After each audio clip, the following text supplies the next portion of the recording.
Hello, we're just about halfway through Hitchhiker's Guide to the Galaxy by Douglas Adams, so let's crack on. Chapter 16. Arthur woke to the sound of argument and went to the bridge. Ford was waving his arms about. "You're crazy, Zaphod," he was saying. "Magrathea is a myth, a fairy story. It's what parents tell their kids about at night if they want them to grow up to become economists. And that's what we are currently in orbit about," insisted Zaphod. "Look, I can't help what you may personally be in orbit around," said Ford, "but this ship..." "Computer!" shouted Zaphod. Oh no. "Hi there!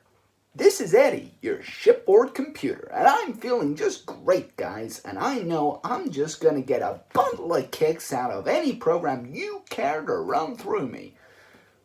Arthur looked inquiringly at Trillian. She motioned him to come on in, but keep quiet. "Computer," said Zaphod, "tell us again what our present trajectory is." "A real pleasure, fella," it burbled. "We are currently in an orbit of an altitude of 300 miles around the legendary planet of Magrathea." "Proving nothing," said Ford. "I wouldn't trust that computer to speak my weight." "I can do that for you, sure," enthused the computer, punching out more ticker tape. "I can even work out your personality problems to 10 decimal places if it'll help." Trillian interrupted.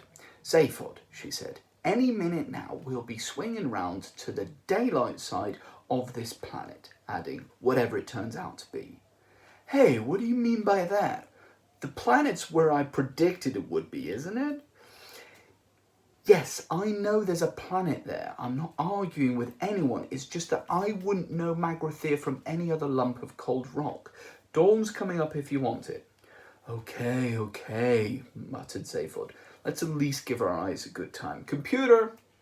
"Hi there, what can I..." "Just shut up and give us a view of the planet again." A dark, featureless mass once more filled the screens, the planet rolling away beneath them. They watched for a moment in silence, but Zaphod was fidgety with excitement. "We are now traversing the night side," he said in a hushed voice. The planet rolled on. "The surface of the planet is now 300 miles beneath us," he continued. He was trying to restore a sense of occasion to what he felt should have been a great moment. "Magrathea." He was piqued by Ford's sceptical reaction. "Magrathea. In a few seconds," he continued, "we should see..." "There!" The moment carried itself. Even the most seasoned star tramp can't help but shiver at the spectacular drama of a sunrise seen from space. But a binary sunrise is one of the marvels of the galaxy. Out of the utter blackness stabbed a sudden point of blinding light.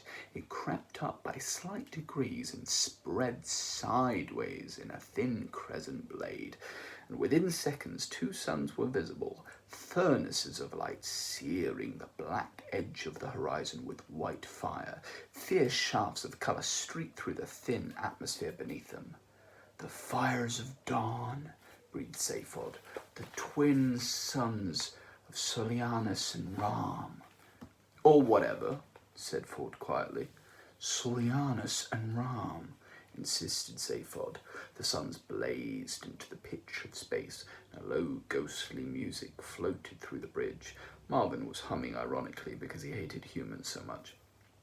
As Ford gazed at the spectacle of light before them, excitement burned inside him, but only the excitement of seeing a strange new planet. It was enough for him to see it as it was. It faintly irritated him that Zaphod had to impose some ludicrous fantasy onto the scene to make it work for him. All this Magrathea nonsense seemed juvenile. Isn't it enough to see that a garden is beautiful without having to believe that there are fairies at the bottom of it too? All this Magrathea business seemed totally incomprehensible to Arthur. He edged up to Trillian and asked her what was going on. "I only know what Zaphod's told me," she whispered. "Apparently Magrathea is some kind of legend from way back which no one seriously believes in. A bit like Atlantis on Earth, except that the legends say the Magratheans used to manufacture planets." Arthur blinked at the screens and felt he was missing something important. Suddenly he realised what it was. "Is there any tea on this spaceship?" he asked. More of the planet was unfolding beneath them as the Heart of Gold streaked across its orbital path. The suns now stood high in the black sky. The pyrotechnics of dawn were over, and the surface of the planet appeared bleak and forbidding in the common light of day, grey, dusty, and only dimly contoured. It looked dead and cold as a crypt. From time to time, promising features would appear on the distant horizons, ravines, maybe mountains, maybe even cities, but as they approached the lines, would soften and blur into anonymity, and nothing would transpire. The planet's surface was blurred by time, by the slow movement of the thin, stagnant air that had crept across it for century upon century. Clearly, it was very, very old. A moment of doubt came to Ford as he watched the grey landscape move beneath them. The immensity of time worried him. He could feel it as a presence. He cleared his throat. Well, supposing it is. It is, said Zaphod. Which it isn't, continued Ford. What do you want to do with it anyway? There's nothing here. Not on the surface, said Zaphod. All right, just supposing there's something. I take it you're not here for the sheer industrial archaeology of it all. What are you after? One of Zaphod's heads looked away. The other one looked round to see what the first was looking at, but it wasn't looking at anything very much. Well, said Zaphod airily, it's partly the curiosity, partly a sense of adventure, but mostly, I think it's the fame and money. Ford glanced at him sharply. He got a very strong impression that Zaphod hadn't the faintest idea why he was there at all. You know, I don't like the look of that planet at all, said Trillian, shivering. Take no notice, said Zaphod. With half the wealth of the former Galactic Empire stored on it somewhere, it can afford to look frumpy. Bullshit, thought Ford. Even supposing this was the home of some ancient civilization now gone to dust, even supposing a number of exceedingly unlikely things, there was no way that vast treasures of wealth were going to be stored there in any form that would still have meaning now. He shrugged. I think it's just a dead planet, he said. The suspense is killing me, said Arthur testily. Stress and nervous tension are now serious social problems in all parts of the galaxy, and it is in order that this situation should not be in any way exacerbated that the following facts will now be revealed in advance. The planet in question is in fact the legendary Magrathea. The deadly missile attack, shortly to be launched by an ancient automatic defence system, will result merely in the breakage of 3 coffee cups and a mouse cage, and the bruising of someone's upper arm, and the untimely creation and sudden demise of a bowl of petunias and an innocent sperm whale. In order that some sense of mystery should still be preserved, no revelation will yet be made concerning whose upper arm sustains the bruise. This fact may safely be made the subject of suspense, since it is of no significance whatsoever. Chapter 17. After a fairly shaky start to the day, Arthur's mind was beginning to reassemble itself from the shell-shock fragments the previous day had left him with. He had found a new traumatic machine which had provided him with a plastic cup filled with a liquid that was almost but not entirely quite unlike tea. The way it functioned was very interesting. When the drink button was pressed, it made an instant but highly detailed examination of the subject's taste buds, a spectroscopic analysis of the subject's metabolism, and then sent tiny experimental signals down the neural pathways to the taste centres of the subject's brain to see what was likely to go down well. However, no one quite knew why it did this, because it invariably delivered a cup full of liquid that was almost but not quite entirely unlike tea. The new Traumatic was designed and manufactured by the Sirius Cybernetics Corporation, whose complaints department now covers all the major landmasses of the first 3 planets in the Sirius Tau star system. Arthur drank the liquid and found it reviving. He glanced up at the screens again and watched a few more 100 miles of barren greyness slide past. It suddenly occurred to him to ask a question which had been bothering him. "Is it safe?" he said. "Magrathea has been dead for 5 million years, said Zaphod. Of course it's safe. Even the ghosts will have settled down and raised families by now. At which point a strange and inexplicable sound thrilled suddenly through the bridge, a noise as of a distant fanfare, a hollow, reedy, insubstantial sound. It preceded a voice that was equally hollow, reedy, and insubstantial. The voice said, "Greetings to you." Someone from the dead planet was talking to them. "Computer!" shouted Zaphod. "Hi there! What the photon is it?" "Oh, just some 5 million-year-old tape that's being broadcast at us." A what? A recording? "Shush," said Ford. "It's carrying on." The voice was old, courteous, almost charming, but was underscored with quite unmistakable menace. "This is a recorded announcement," it said, "as I'm afraid we're all out at the moment. The Commercial Council of Magrathea thanks you for your esteemed visit." "A voice from ancient Magrathea," shouted Zaphod. Okay, shouted Ford. "But regrets," continued the voice, "that the entire planet is temporarily closed for business. Thank you. If you would care to leave your name and the address of a planet where you can be contacted, kindly speak when you hear the tone." A short buzz followed, then silence. "They want to get rid of us," said Trillian nervously. "What do we do?" "It's just a recording," said Zaphod. "We keep going. Got that, computer?" "I got it," said the computer, and gave the ship an extra kick of speed. They waited. After a second or so came the fanfare again, and then the voice. "We would like to assure you that as soon as our business is resumed, announcements will be made in all fashionable magazines and colour supplements, when our clients will once again be able to select from all that's best in contemporary geography." The menace in the voice took on a sharper edge. "Meanwhile, we thank our clients for their kind interest and would ask them to leave now." Arthur looked round the nervous faces of his companions.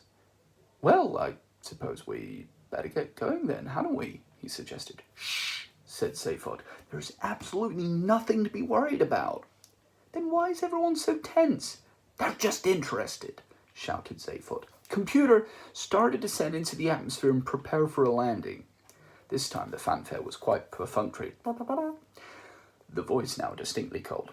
"It is most gratifying," it said, "that your enthusiasm for our planet continues unabated, and so we would like to assure you that the guided missiles currently converging with your ship are part of a special service we extend to all our most enthusiastic clients, and the fully armed nuclear warheads are of course merely a courtesy detail. We look forward to your custom in future lives. Thank you."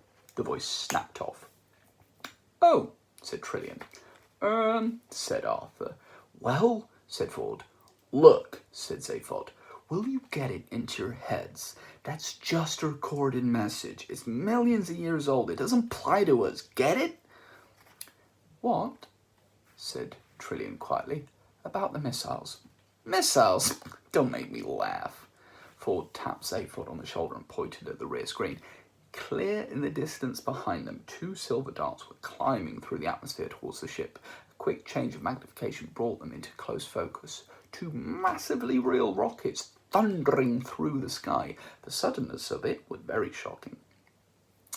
"I think they're going to have a very good try at applying to us," said Ford. Zaphod stared at them in astonishment.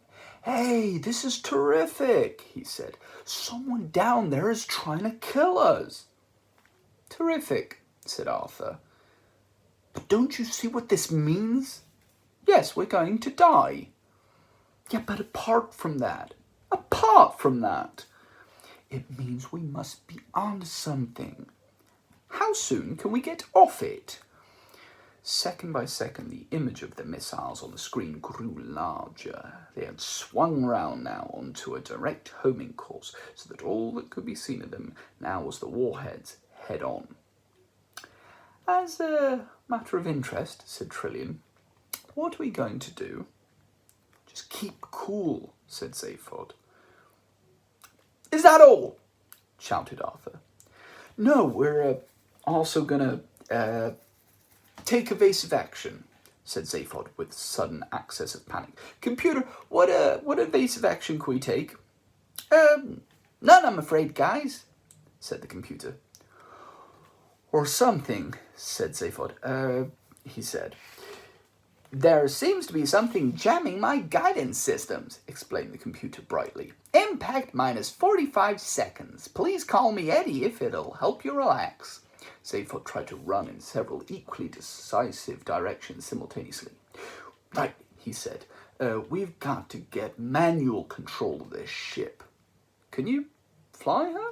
Said Ford pleasantly. No, can you? No. Trillion, can you? No. Fine, said Zaphod, relaxing. We'll do it together. I can't either, said Arthur, who felt it was time he began to assert himself. I guessed that, said Zaphod. Okay, computer, I want full manual control now.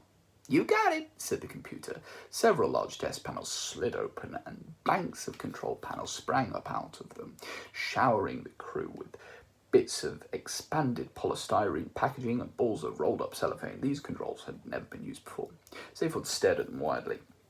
Okay, Ford, he said. Full retro thrust and 10 degrees starboard, or something. Good luck, guys, chirped the computer. Impact minus 30 seconds. Ford leapt to the controls. Only a few of them made any immediate sense, so he pulled those. The ship shook and screamed as guidance rocket jets tried to push it in every which way simultaneously.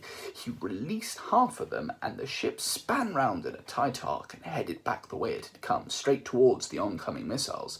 Air cushions ballooned out of the walls in an instant, and everyone was thrown against them. For a few seconds, the inertial forces held them flattened and squirming for breath, unable to move. Zaphod struggled and pushed in manic desperation and finally managed to savage kick at a small lever that formed part of the guidance system. The lever snapped off. The ship twisted sharply and rocketed upwards. The crew were hurled violently back across the cabin. Ford's copy of The Hitchhiker's Guide to the Galaxy smashed into another section of the control console, with the combined result that the guide started to explain to anyone who cared to listen about the best ways of smuggling Antarian parakeet glands out of Antares. An Antarian parakeet gland stuck on a small stick is a revolting but much sought-after cocktail delicacy, and very large sums of money often paid for them by very rich idiots who want to impress other very rich idiots. And the ship suddenly dropped out of the sky like a stone. It was, of course, more or less at this moment that one of the crew sustained a nasty bruise to the upper arm. This should be emphasised because, as has already been revealed, they escape otherwise completely unharmed, and the deadly nuclear missiles do not eventually hit the ship. The safety of the crew is absolutely assured. Impact minus 20 seconds, guys, said the computer. Then turn the bloody engines back on, bawled Zaphod. Oh, sure thing, guys, said the computer. With a subtle roar, the engines cut back in. The ship smoothly flattened out of its dive and headed back towards the missiles again. The computer started to sing. When you walk through a storm, it went nasally, hold your head up high. Zaphod screamed at it to shut up, but his voice was lost in the din of what they had quite naturally assumed was approaching destruction. And don't be afraid of the dark, Eddie wailed. The ship, in flattening out, had in fact flattened out upside down, and lying on the ceiling as they were, it was now totally impossible for any of the crew to reach the guidance systems. At the end of the storm, crooned Eddie. The two missiles loomed massively on the screens as they thundered towards the ship. It's a golden sky. But by extraordinarily lucky chance, they had not yet fully corrected their flight paths to that of the erratically weaving ship, and they passed right under it. And the sweet silver song of the lark. Revised impact time 15 seconds, fellas. Walk on through the wind. The missiles banked round into a screeching arch and plunged back into the pursuit. This is it, said Arthur, watching them. We are now quite definitely going to die, aren't we? I wish you'd stop saying that, shouted Ford. Well, we are, aren't we? Yes. Walk on through the rain, sang Eddie.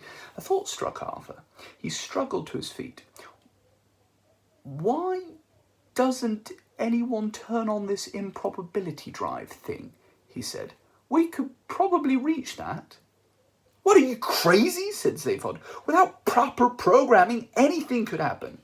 Does that matter at this stage? Shouted Arthur. Through your dreams be tossed and blown, sang Eddie. Arthur scrambled up onto one of the excitingly chunky pieces of moulded contouring where the curve of the wall met the ceiling. Walk on with hope in your heart. Does anyone know why Arthur can't turn on the improbability drive? Shouted Trillian. And you'll never walk alone. Impact minus 5 seconds. It's been great knowing you guys. God bless. You'll never walk alone. I said, yelled Trillian. Does anyone know? The next thing that happened was a mind-mangling explosion of noise and light. Don't panic.